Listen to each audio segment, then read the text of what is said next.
Gebore in die tegnologiese era is ons generasie meer en meer afhanklik van elektrisiteit as 'n noodsaaklike deel van ons daglikse lewens. As gevolg van die elektroniese era is dit 'n wêreldwye uitdaging om die voorsiening van elektrisiteit aan te pas met die aanvraag daarvan.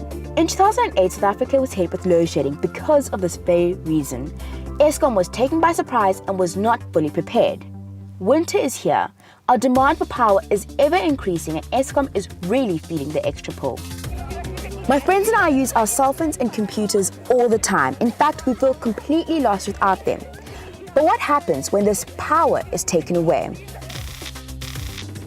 Chris, what exactly is the situation surrounding load shedding? Well, I think we've got to take Eskom at its word. You might go to a municipal website and there you will see a schedule of load shedding. And the public think this means that load shedding is about to happen now. I would say no. What it does show is that the municipality has got plans in place and is well prepared. The thought of load shedding is just horrible. And we're quick to blame and shame Eskom, especially since they've just raised the price of electricity by 25%. But let's hear what they have to say.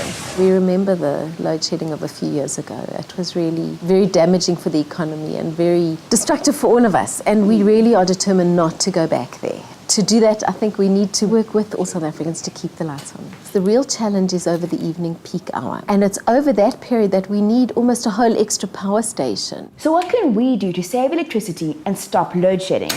Ag ja, Lita, ja, as jy baie geld het, kan jy vir jou heeltemal, soos ons sê in Engels, van die grid afgaan en jy kan vir jou eie solarstelsel opsit. Maar daar's baie meer praktiese goed wat ons kan doen op 'n alledaagse basis op. Ons weet dat jou geyser in jou huis is jou grootste trekker van krag. Vir R200 kan jy 'n laafvloei stortkop koop en jy spaar outomaties 15% van jou elektrisiteitsrekening. I was also curious about the amount of power that we use and waste in our school, so I'm about to go on a tour with my principal to see. In the tuck shop, is there any way do you think that we can sort of reduce our power usage? What you can certainly do is, particularly in winter, have your settings a lot lower in terms of the temperature of the fridge. As long as it's functional and the food doesn't go off, then that saves a huge amount of electricity. Great. So this is the corridor where the lights are on, and as you can see, it's pretty empty. So Yes. what's the school going to do about this particular Well, this area? is somewhere definitely we can save electricity. If we put the type of lights that operate on a sensor, this is something we must definitely do. We can save electricity here. Something that has also been bothering me is the number of lights that are left on in office buildings. So I decided to do a Skype interview with a Nedbank spokesperson because we're not only trying to save on electricity, but we're trying to reduce our carbon footprint. Marco, ek het so 'n paar aande gelede verby julle voorsotak gery en opgemerk dat 'n paar van die ligte steeds gebrand het na besigheidsure. Is daar 'n spesifieke rede hoekom julle die ligte aanlos? Lita, dis 'n baie goeie vraag. 'n Sekere hoeveelheid ligte gaan altyd vir veiligheid en vir sekuriteit aangehou moet word. En natuurlik, die ligte is op ligsensors. Soos wat sekuriteit verby beweeg, gaan die ligte weer aanskakel. Maar ek beloof jou, as jy 20 minute later weer daar verbyry, gaan daai lig weer afwees en 'n ander een gaan aanwees. Watter maatreëls het Nedbank in plek om elektrisiteit te bespaar?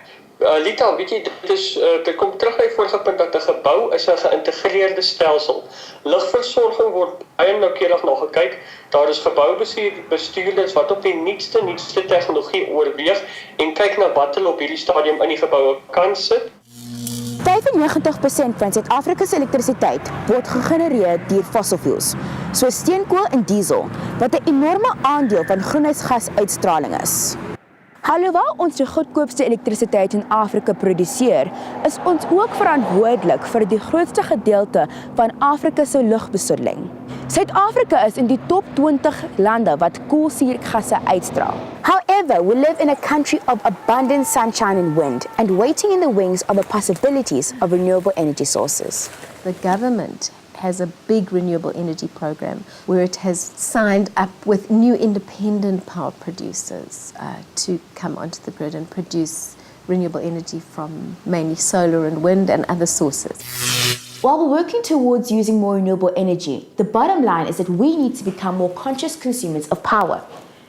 Do what you can in your own home to save electricity and go to Eskom's website to see what they can do for you. If we all do our bit, we can make a difference, and ultimately we'll be taking our power back, because it's up to us.